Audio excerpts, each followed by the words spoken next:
courts, interest groups, and other societal actors in governance systems at different levels.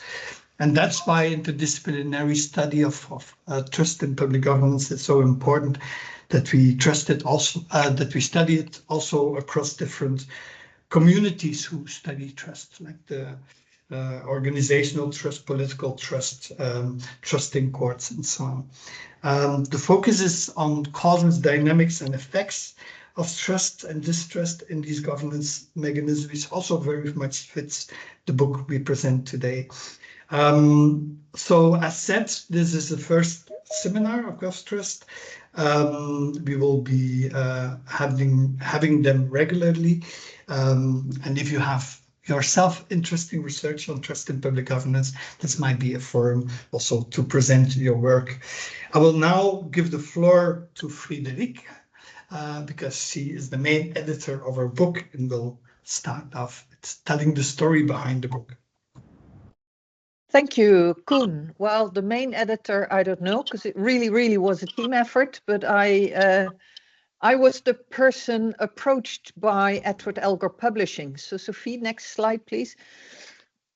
And this is the email I got a long time ago, and I left it in my inbox for a while because I thought, do I want to do this?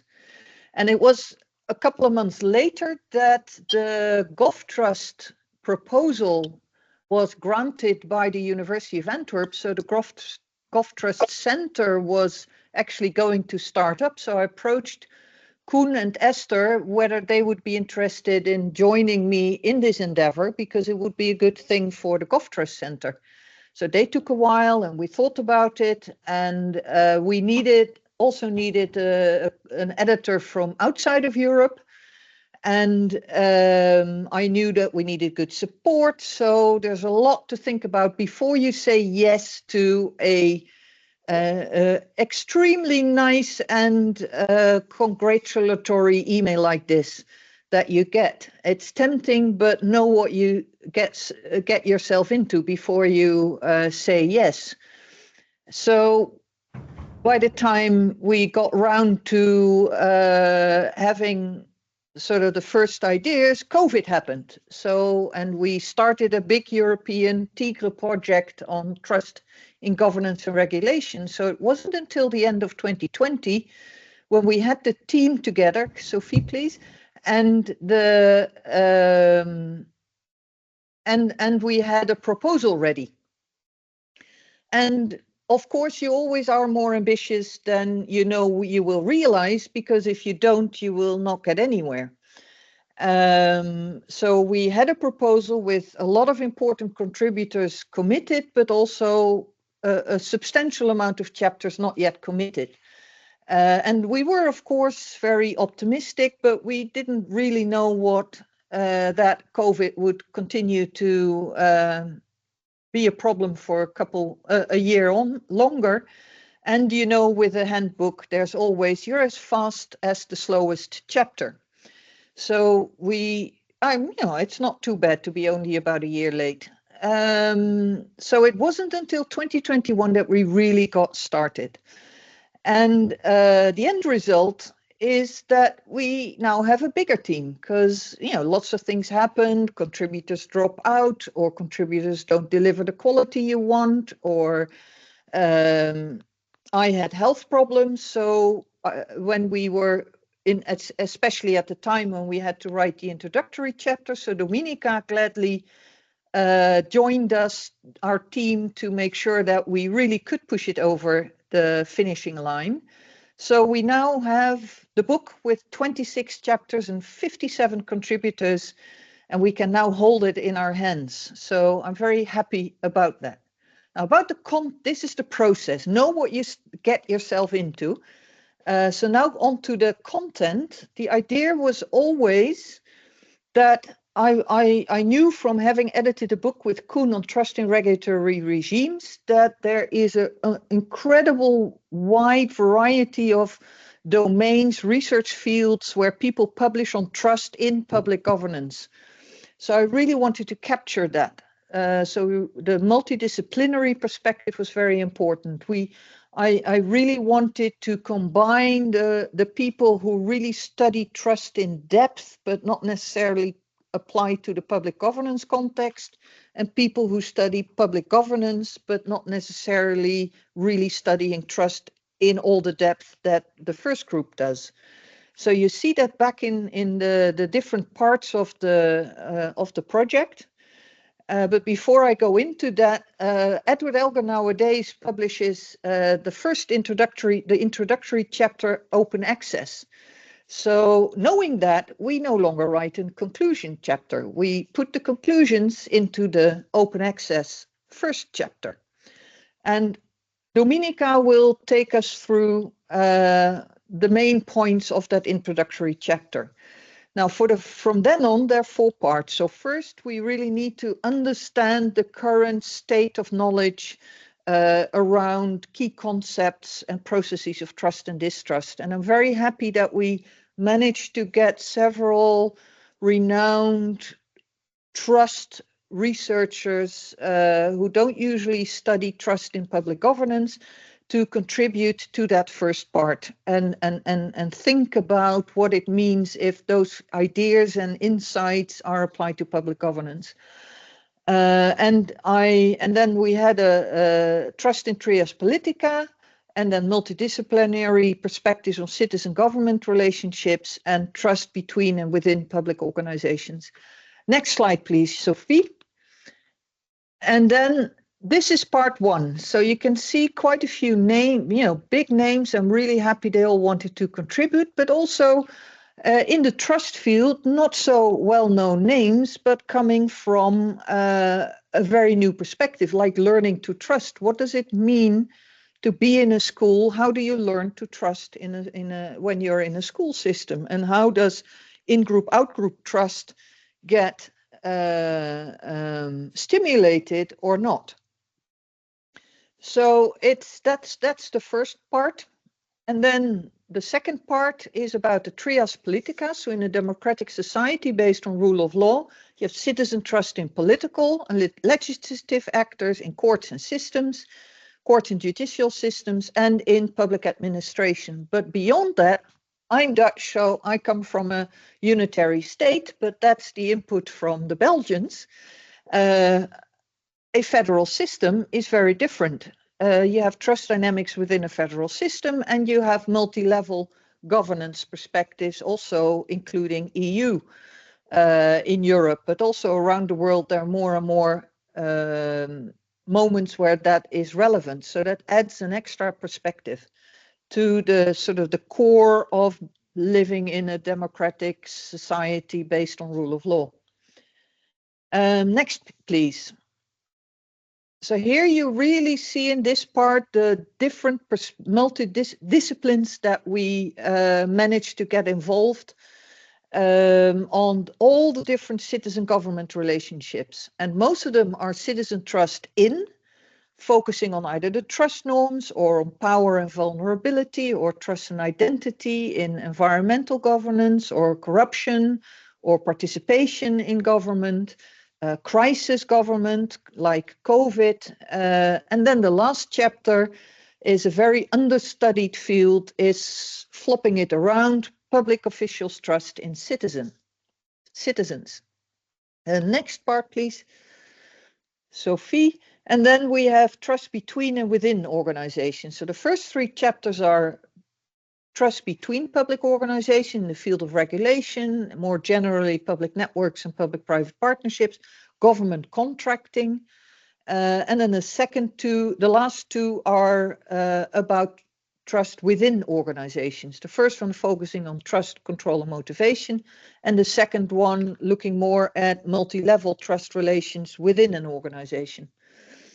So that is in a very, very quick bird's eye view how we set up the book. And what I also want to mention finishing up is that it was very important for us to have on the one hand, you want big names, renowned academics in your chapters, but at the same time, we wanted to give early career researchers the chance to build their name and visibility. So whenever we ask these renowned, very busy, usually professors to contribute, and then when they said, well, no, I'm not sure I have the time, we always suggested that we looked at, as best as possible, a spread around the world, but you can see that simply there's much, it's impossible to cover all the continents. And I personally also was very keen on making sure there was a reasonable balance between men and women. And I think we succeeded quite well in achieving the multi in all these different dimensions that I have mentioned. Thank you, Sophie. That was it. So I now hand over to Dominica, who will take you through the first introductory chapter and the main insights there. Yes. Can you hear me, guys? Is it okay? Great. Thank you, Frederica and Koen, for your kind words and introduction. Let me just start by saying that I'm very happy to be here today, and I'm really, really excited that we can keep the handbook in our hands. It's collective work, and let's hope it's just the beginning of some amazing experience together. Now, to the introduction. When we started working on this piece, we wanted to see what's happening around the theme of trust in the context of public governance, and at the same time we wanted to look for common themes and reflect on the insights from all chapters. So today I'll quickly, in just 4 slides, highlight some of the key points that we found. So if we may go to the first slide, Sophie, please. Thank you. So the starting point for the handbook was that public governance today faces a number of very complex and often overlapping challenges. Think, for instance, about AI. It raises questions about regulation, ethics, fairness, transparency, all at once. Climate change or COVID have also been hard lessons in the complexity of contemporary governance challenges. And all these examples expose limitations of traditional governance models. We see that these challenges don't fit into traditional frameworks.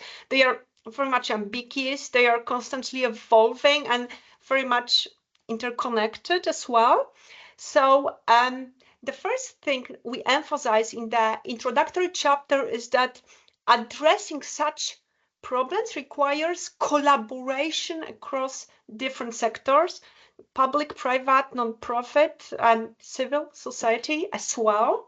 And at the same time, it requires collaboration at several levels, from local communities up to international or global institutions. And in practice, that means effective governance should aim at building and sustaining trust relationships across boundaries, quite often between groups that historically perhaps haven't worked very closely together. And here comes, not surprising, critical point: relationships across boundaries only succeed when there is certain level of trust. So trust is, as we know, what makes it possible for people and organizations to effectively work together. This is our starting point, and we also add to that understanding trust in the context of public governance also means looking at related concepts that I want to mention briefly today. And this is what we clearly see across all chapters, all contributions to the handbook, that understanding trust and related concepts in the context of public governance requires being open to insights from different disciplines and different perspectives, as Frederica just mentioned. And I personally believe that this is what really sets this collection apart, that all of us, all contributors, we bring very unique academic backgrounds to the book. Now let's go to key concepts. So if we can go to the next slide. Sophie, thank you. When we say trust in a handbook, what do we mean by it? And across all chapters, most of authors rely on one of two well-known popular definitions, either by Mayer et al. Or Rousseau et al. And these definitions share the concept that trust is about accepting vulnerability. So it is the willingness to rely on others, knowing they could let us down, but choosing to rely on them anyway, based on how we evaluate these trustees and how we evaluate the situation, the entire context. Of course, these evaluations are shaped by past experiences, by our expectations and hopes for the future, and the context we are in. Across all chapters, as authors, we also tend to agree that trust happens only in relationships. So we need at least two actors, or we need a network of actors, but trust is always about a relationship, about some kind of interaction. It's not one actor phenomenon. And reviewing all chapters, we can clearly see that trust doesn't exist in isolation. It's tied to other concepts. In particular, 4 of them appear consistently across chapters. First, vulnerability. What's really interesting, at least to me, is that in public governance, vulnerability doesn't go away, it just shifts. For example, when government introduces regulation, this may reduce vulnerability in one area, but at the same time, it creates new vulnerabilities elsewhere. Think, for example, about the digital tools. They can make services more efficient, more accessible, but they create new vulnerabilities around, let's say, data privacy. So first, vulnerability. Second, control. If you think about it, you can see that a lot of public governance is really about control. For example, again, regulation or accountability. And as we already all know from the general literature on trust, the relation between trust and control is complex or complicated. And it's also the case in public governance. So whether control undermines or support trust depends on how control measures are designed, how they are perceived. Sometimes transparent and fair control mechanisms can help create a sense of predictability, which in turn makes trust possible. But in other situations, control can signal suspicion and erode trust. And third related concept that we discuss in the introductory chapter is distrust. And we emphasize that distrust is not just the absence of trust. This is something different, its own kind of a concept. What is interesting is that distrust can play a functional role in public governance. It keeps institutions accountable. It helps to ensure that trust is not given blindly. And of course, there is a question of mistrust. We need to understand better how mistrust is situated in this family of trust, distrust, and other trust-related terms. And fourth, there's confidence. In some languages, as you know, confidence and trust translate into the same word, which doesn't really help this debate. But the bottom line, which we take in the introduction from Niklas Luhmann, is that confidence is definitely not the same as trust in trust literature. Confidence is more about predictability. Trust, on the other hand, is more about a leap of faith, and potentially, perhaps, in public governance, confidence can be a useful concept, especially when we talk about public trust, system trust, or some relationships where there's little reciprocity. There's mainly one direction. All right, if we can go to the next slide, Sophie. What you see here is a multi-level and multi-actor framework that we propose in the introduction to capture diversity of viewpoints presented in chapters in the book. What does it mean? First, multi-actor dimension. So, as you know, governance today is not handled by a single organization or a single authority.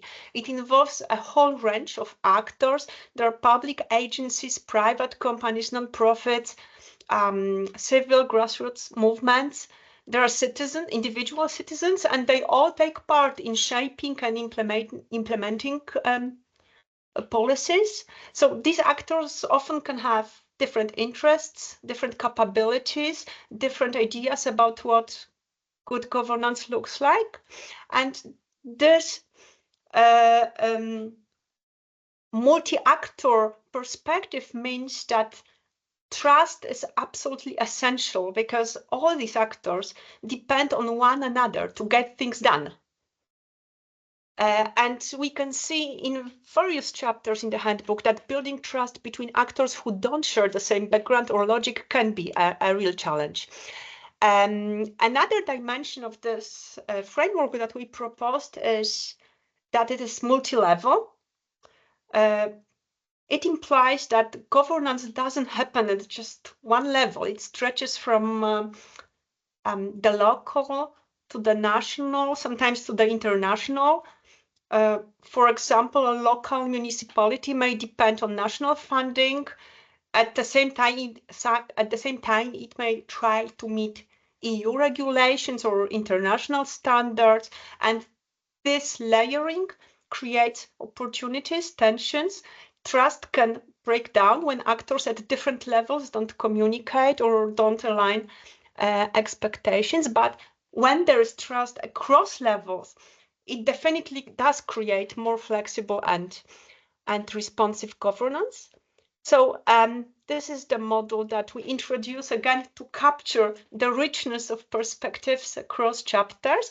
And it leads me to my final point today, which is future research directions, what needs to be done in the future. We kind of, at this moment, we step back and we ask a simple questions. What do we need to understand better if we want to make sense of trust in public governance? Some of the answers are conceptual, or some of the answers we need have conceptual character. We are still working with overlapping, sometimes blurry definitions, trust, distrust, mistrust, lack of trust. Further work is needed to equip us with better, sharper conceptual tools. And this also includes clarifying how all these trust-related terms relate to other ideas, such as confidence, legitimacy, or, for example, transparency. Then trust, of course, is not just a one-moment phenomenon, but this is something that unfolds over time. So we need more research on temporal dynamics to understand how is trust built, what happens when trust breaks, what does it actually take to restore trust. These two questions lead to another theme linked to the complexity of governing across multiple levels I discussed just a minute ago. Misalignment between different levels of governance can erode trust, and good coordination can strengthen trust across level. And we need to better understand how trust works across layers of governance. And what makes it more complicated but also more interesting is that quite often in reality we can see that power and responsibility are unevenly distributed across levels of governance, which adds to the this should be added to future research, definitely. Then fourth, there is a theme of technology. AI algorithms are creating new forms of transparency, new opportunities to be transparent, but also new vulnerabilities. They shift how decisions are made. And we feel that we still need a lot to learn about what kinds of trust are needed in digital governance context. Who gets to decide what trustworthy even means in the context of technology? Our fifth point is about values. Of course, trust is never just technical. There are ideas deeply embedded in people and in cultures, ideas about fairness, integrity, or justice, and conflicts between values can easily become trust issues. So this is another important direction. And finally, behind all of this, there is something that doesn't get talked about enough in trust research: emotions. And we all know people don't trust based on just on facts or on calculations. We trust or we don't trust based on how we feel. That includes fear, hope, disappointment, anger, positive, negative emotions. And if we want to understand public trust, especially in times of crisis, we have to take emotions seriously. All right, so I think this is a short summary of the introduction, and now back to Frederick, right? Yes, thank you, Dominika. And I just quickly want to repeat, I think Frederica and Koen already mentioned it, that this first introductory chapter is, of course, open access. So if you want to learn more, please go and download it from the Edward Elgar website. So Frederica, up to you to give us some key takeaways from the chapters that you were the main editor on, let's say. Yeah, we divided up the work, and I have the fewest chapters I ended up editing. So please, the next slide, I will take you through it. So we are going to jump between the different chapters. We're not going to do this from chapter 1, 2, 3, 4. So chapter 4 was one I edited, which was written by Professors Chris Long and Sim Sitkin. And they looked at institutional contradictions that they identified within public sector and public sector organizations. So first of all, they look at trust in institutions, and institutions in their definition are very close to organizations, but they are in the public governance context. And the contradictions are, they identified 5 contradictions and then argued for each contradiction why it is a persistent threat to public sector organizations, because it's a contradiction, dilemma, paradox that these institutions need to deal with. So on the one hand, the first contradiction, adaptation learning versus stability execution. The second one is exclusiveness versus inclusiveness. And the third one, standardization versus customization, authoritative expertise versus stakeholder participation, and transparency versus opacity. They mainly use the perspective of a general organization researcher. And if you are a public administration or public governance researchers, you might recognize some of these terms in different ways. For example, standardization versus customization is also something that's central to street level bureaucracy. But it's also different to the inclusiveness is different from just being a business. You can select more on who you want as a client or not. And yeah, how much stakeholder participation you invite as a business, that doesn't really matter. But as a government, a public or third sector organization, that is different. So that's what that chapter is about. Sophie, the next, please.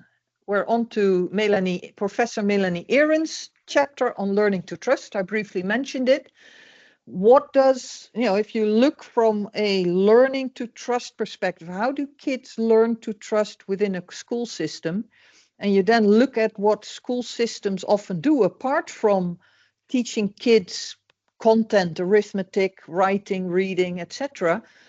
They really are very much in the process of sorting and segregating students in different schools and school systems.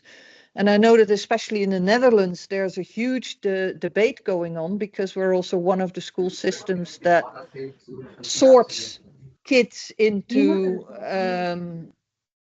someone isn't muted. Can you please mute? Thank you.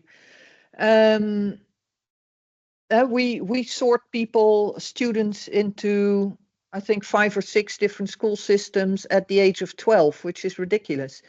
But it does also, the way you then organize the schools, the school systems, does that help kids learning to trust not only their in-group, but also their out-group? And that, of course, has a major implication for society later on. So it's something I'd never thought about, but really nicely written up. Next, please. Then Professor Emeritus Valerie Braithwaite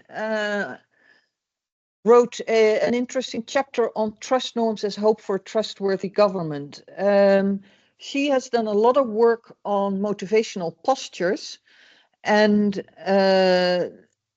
identified, from a relatively negative perspective, you could say, that people who encounter government in whatever way and the rules that government imposes on them, they will tend to be defiant against those rules, not wanting to cooperate naturally. And she then, through very extensive research, identified resistant and dismissive defiers. And why is that important? Because we are now seeing a rise in distrust in government. And whereas the trustworthiness dynamic between citizens and governments is very important. She's also done a lot of work on trust norms, the trust norms that citizens expect from government to live by. And she makes this distinction that resistant defiers are still open to dialogue with government organizations and officials, and their main complaint is that the government doesn't follow the trust norms, doesn't abide by the trust norms, and that's why they start distrusting and resisting. Whereas the dismissive defiers, they just simply reject the authority of government outright. And you see that group growing around the world, unfortunately. So they're a much more difficult group to address, and it's important to make that distinction. And it is, on the one hand, a depressing story, but also there is definitely hope in her story as well. And it's well based in research that she's done over the years. Sophie, please. Then the final chapter that I edited, which was also the final chapter in the book, is on the trust within public sector organizations. And they use public service motivation to help explain the trust at the different levels within an organization. So they look at both interpersonal trust as well as intergroup trust within organizations, as trust in the organization. And it's a good insight into where we stand with research on trust within public organizations. Thank you, Sophie. Over to the next person. And that will be Joe on his chapter. Perfect. We can go straight into the next slide.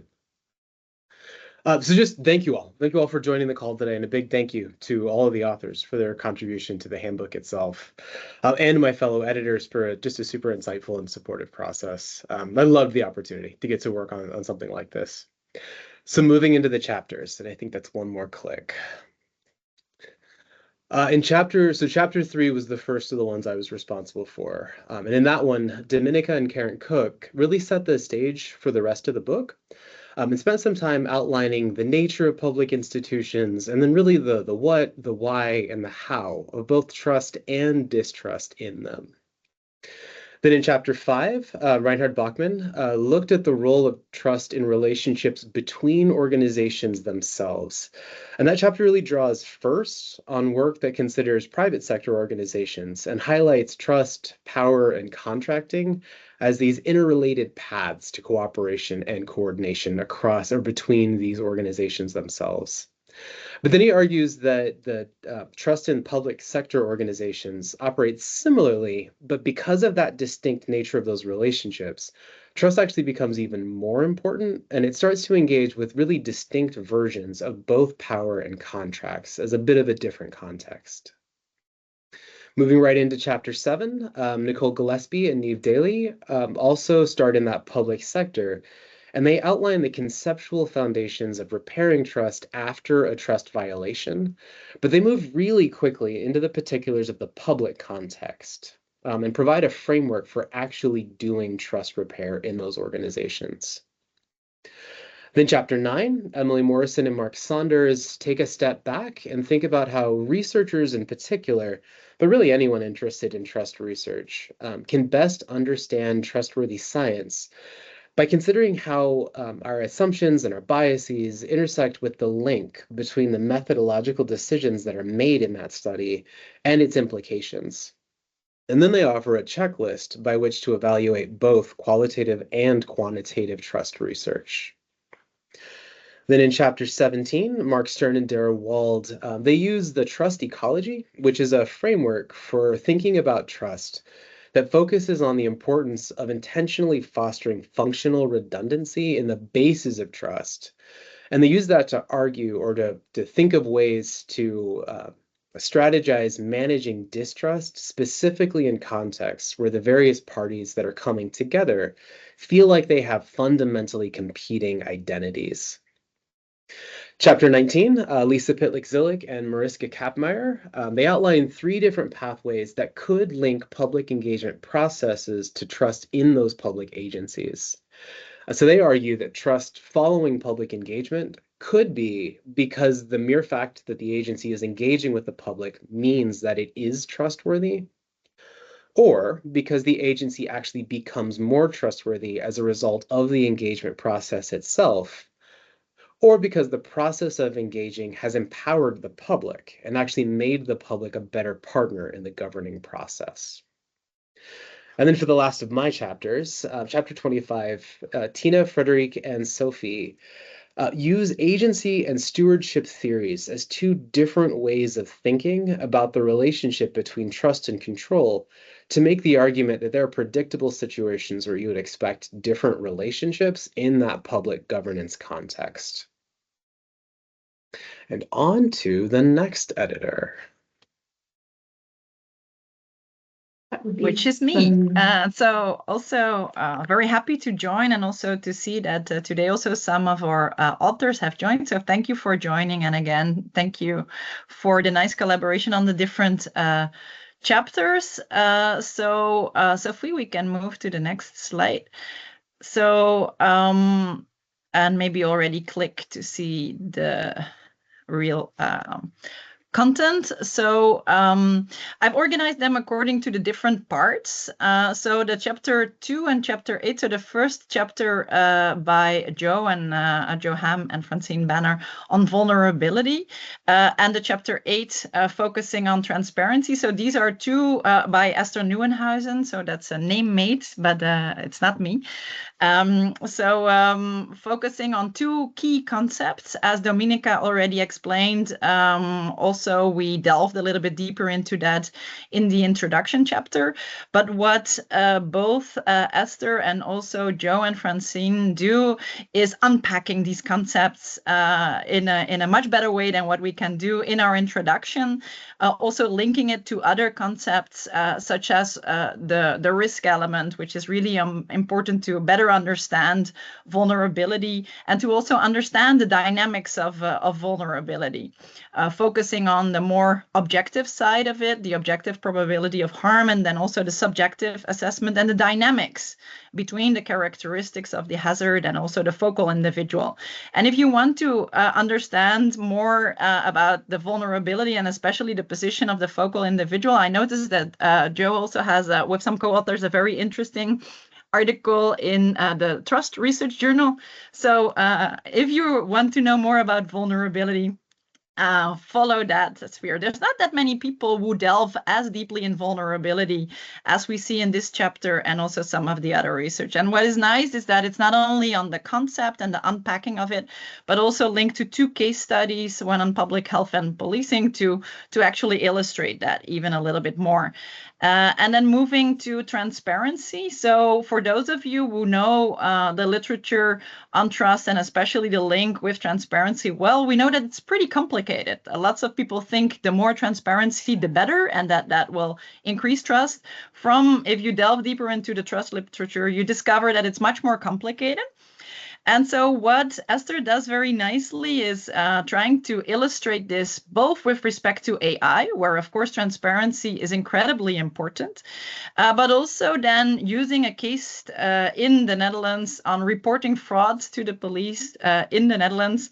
And she tries to unpack both the concept of transparency and the multi-level components of transparency with examples linked to AI and that particular case, and then also delving deeper into the multi-level components of trust. So that was very ambitious, and it's part of our PhD research, but a really, really interesting chapter that I can definitely also recommend you to read. So if we go to the next slide, that's on 2 chapters from the next part on the trias politica. So the first more focusing on political trust, and then the next one on federalism. So the first one by Jarle Trondel and Dominika Prososka, focusing especially on the EU, but they also argue that the literature they are reviewing also has some interesting insights for other multi-level systems.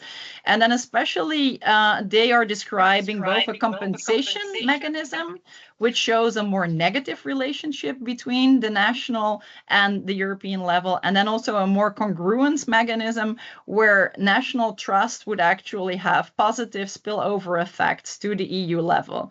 And so they try to both describe the literature in a very nice way and also add and contribute to by arguing in favor of a more compound rather than a dyadic approach towards trust. Then the next one, a chapter by colleagues here from University of Antwerp, Patricia Popelier and Peter Bursens, also from the GOVTRUST Center of Excellence.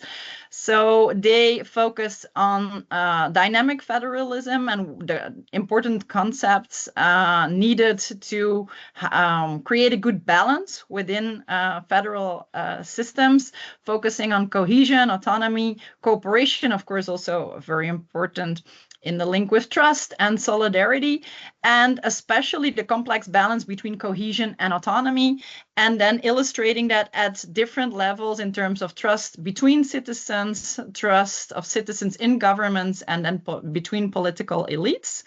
Then the next slide, there we go to part 3, focusing on different multidisciplinary perspectives in citizen-government relationships. So the first chapter here on my slide, chapter 16, links a vulnerability to intersectionality. So this is from a group of co-authors from the Trust Lab. So Joe is also involved in this, but with a long list of other authors all representing the Trust Lab. I let you just read the names here on the slide. Very interesting, also very ambitious chapter, as it is linking different streams of literature, the feminist, theory with trust literature, delving deeper into what intersectionality especially means, and then linking that to vulnerability. Also applying this both within the context of police and also the military context and links to sexual trauma. So for me, that was also a very interesting chapter, delving deeper into vulnerability, but also the link with the feminist theory brought a lot of new literature to the fore, and how that can be linked in an interesting way with the trust literature. Then next one, competence in crisis, what happens after rally around the flag. So here we have Danielle Devine, Will Jennings, Gary Stucker, and Jennifer Gaskell. So also a very nice team of pretty well-known authors within this sphere, focusing on crisis and of course COVID sources of political trust during this the pandemic. And so the research on rally around the flag is quite extensive. We also see several other authors that have been looking into this in different jurisdictions. And so they also illustrate the literature review that they're doing with findings from survey data on Italy, UK, and US, especially at the early stage of the pandemic. And what they show is that despite the fact that emotions and anxiety, especially in such a health crisis, are really important, that also the competence judgment is probably more important than some people might have expected within the context of political trust. Then another perspective, as Frederica already emphasized. So often trust research focuses on citizens trusting governments or government officials. This is the other way around, which is a field which is very much under-researched. And this is why especially the literature review that Koen Michelbrink and Steven van der Welle are making, it really adds value and contributes to the state of the art, giving a very nice overview as to how bureaucratic systems are essentially built on distrust, but that through the system of checks and balances, a certain degree of distrust may also be beneficial for letting these bureaucracies functioning in an effective way. Then my last slide, which is actually also a very nice bridge to the last editor that will be talking, which is Koen Verhust.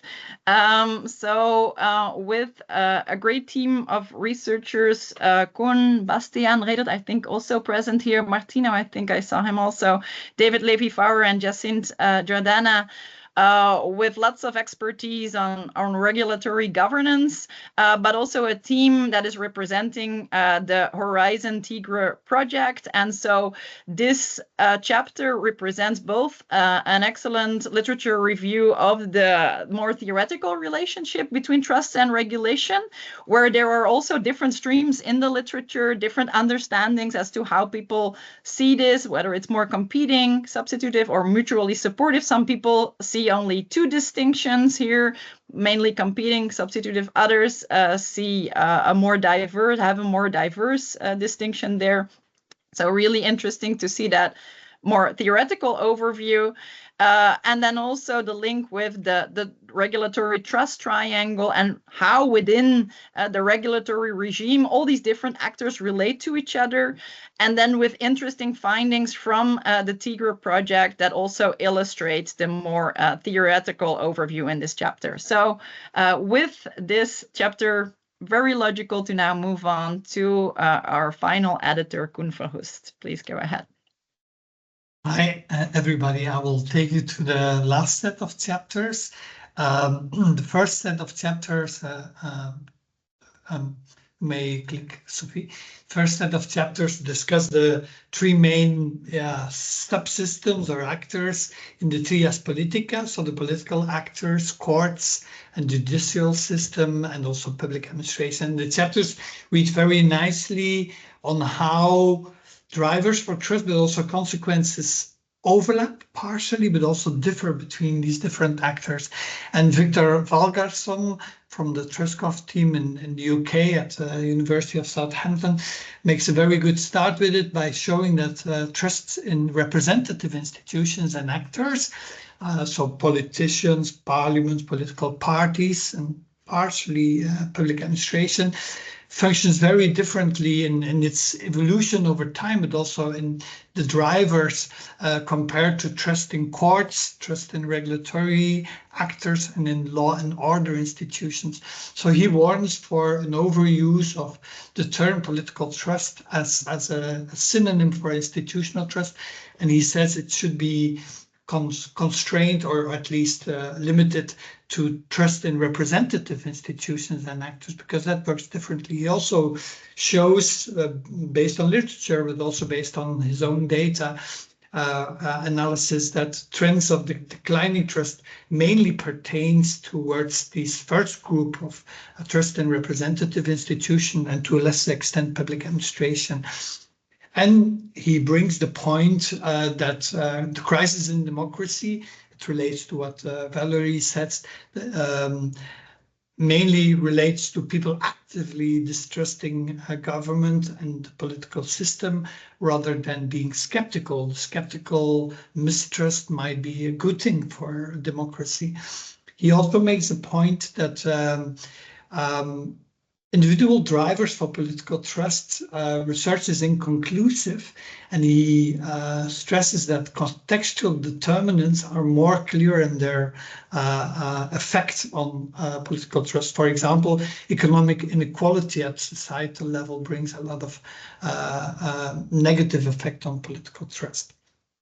And as to the consequences, remarkably, he finds that trust attitudes remain stable over time, although we would assume that they are indicative for policy preferences, but there seems to be some kind of stability, and therefore he pleads for more panel data, more time series data, rather than cross-sectional associations.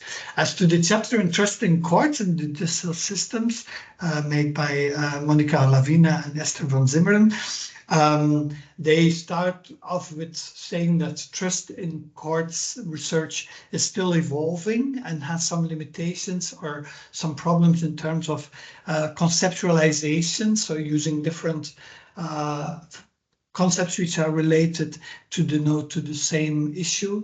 Issues of operationalization, using trust for other concepts, and the issue of units of analysis. Are we talking about trust in judges, trust in courts, trust in judicial systems?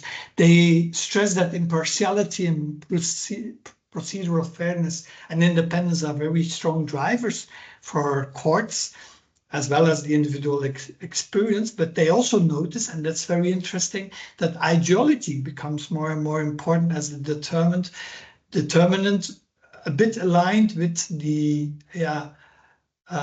increasing discussion that courts may be seen sometimes as political actors taking policy decisions, or at least substantive positions in policy discussions. And they also focus on trust from citizens in different levels of courts, and they show that the mechanisms which work on citizen trust in European courts work differently than citizens' trust in European political institutions, which is interesting. And again, they find that for international courts on human rights, it again functions differently.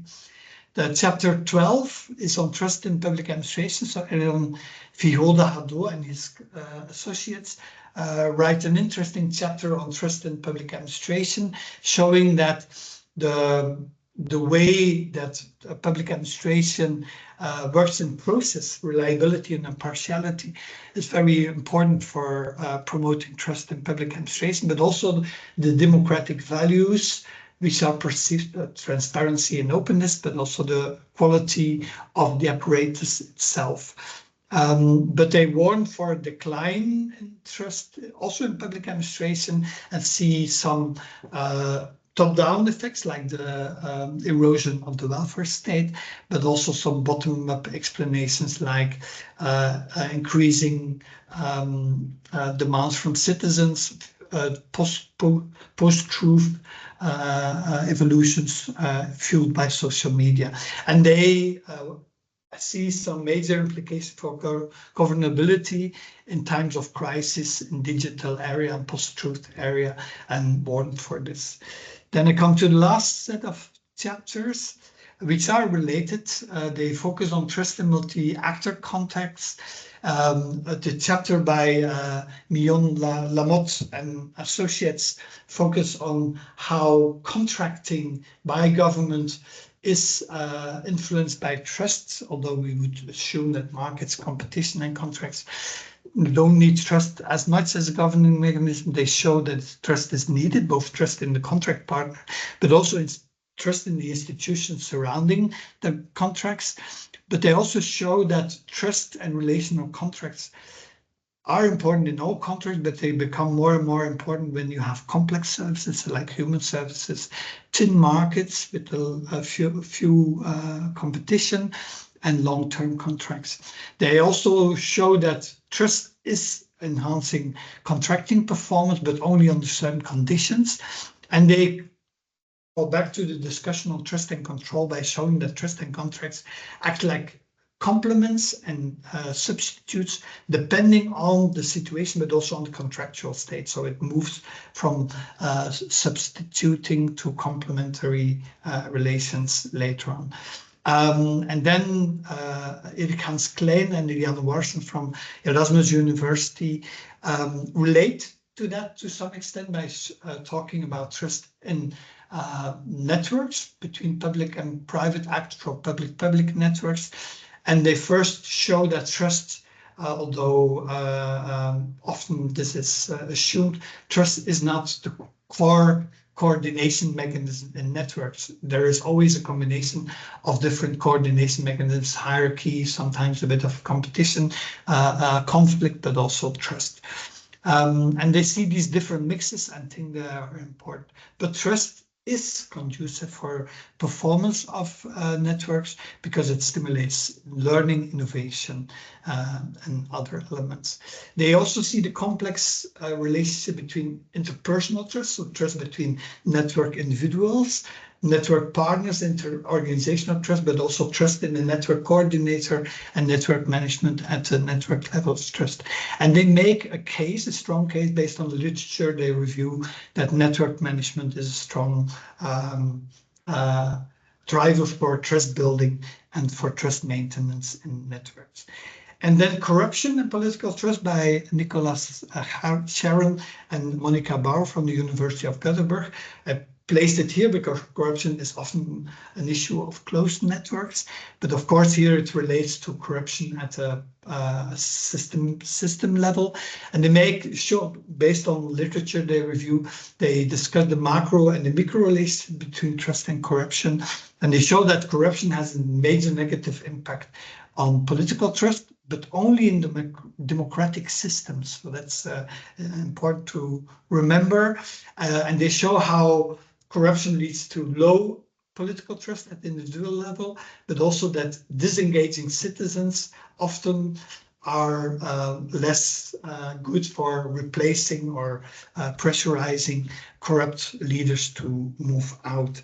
And they make a very strong case for, and they plea for more research on that, for corruption as a major mediating force. So socioeconomic and sociopolitical drivers for political trust act differently in low and high corruption context. So it shows the context dependency of everything.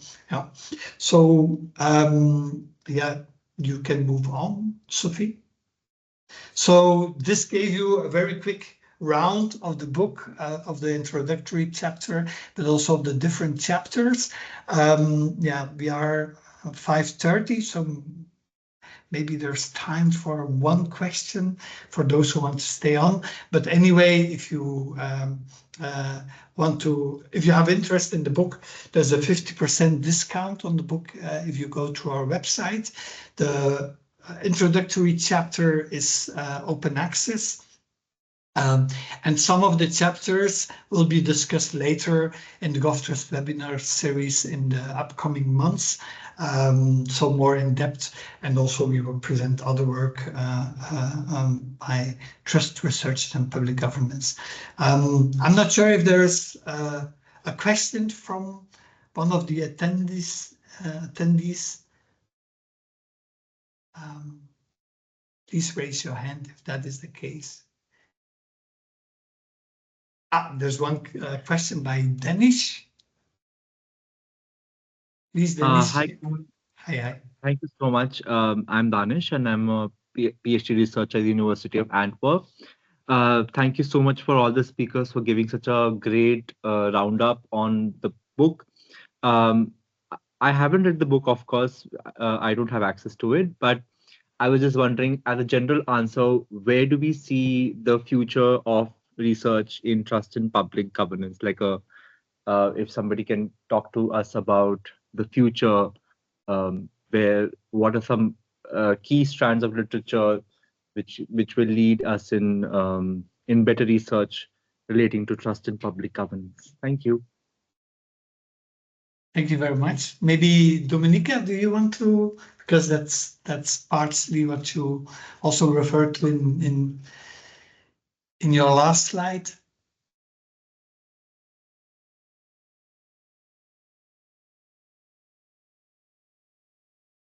You're muted, Dominika. You're muted. You're muted, Dominika.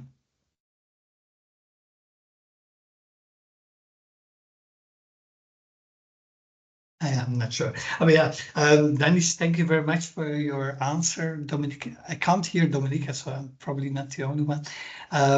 So there might be some kind of connection problem.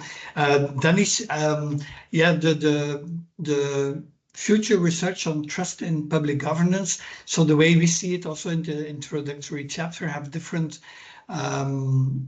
future prospects. I think one prospect is certainly the issue of how trust and distrust between these different actors is balanced and leads to good relationships, but also how there is a spillover between trust and distrust between certain actors to other relationships. So, for example, what you see now, for example, with more populist regimes, the distrust between politicians and their administrations, distrust between politicians and courts also has an effect on how other actors trust the governance system. For example, citizens trust in the whole governance system.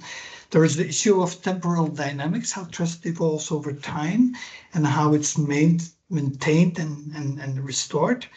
The issue of technology, which is, of course, a major driver in trust research in governance now, and a lot of research on trust in AI, where you have different elements like trust by design. Is it built in your AI, or is it a trust in governance around the AI system that plays a role? I think we also make a strong case for the importance of values and emotions in this, certainly also because of the evolution of political populism is very much an emotional kind of politics. So emotions plays a very strong role, and increasingly between citizens and politicians, and are fueled by politics. So emotions are an important focus for future research, how emotions actually bias or influence a cognitive evaluation of trust in public governance systems, but also the value congruence and incongruence between citizens and governance actors in the regime. So I hope that. Sorry, Dominika, we couldn't hear you. So that was. Yeah, I'm sorry. I'm losing the. Yeah. Anyway, should I address the question now? No, you did it. Yes, I did it. So it was in line with what you wanted to say, but I think so. So I would assume that we end here. We are already 7 minutes past time. If you have questions for us, you can certainly email us. You can also, of course, raise questions about the book in later webinars on the GOVTRUST Webinar Series. But you can always contact us through the email address that you see, but also contact us individually. And we hope that we interact with a lot of you in future times during the webinar, or by reading articles of you and interacting on it. So thank you very much for attending.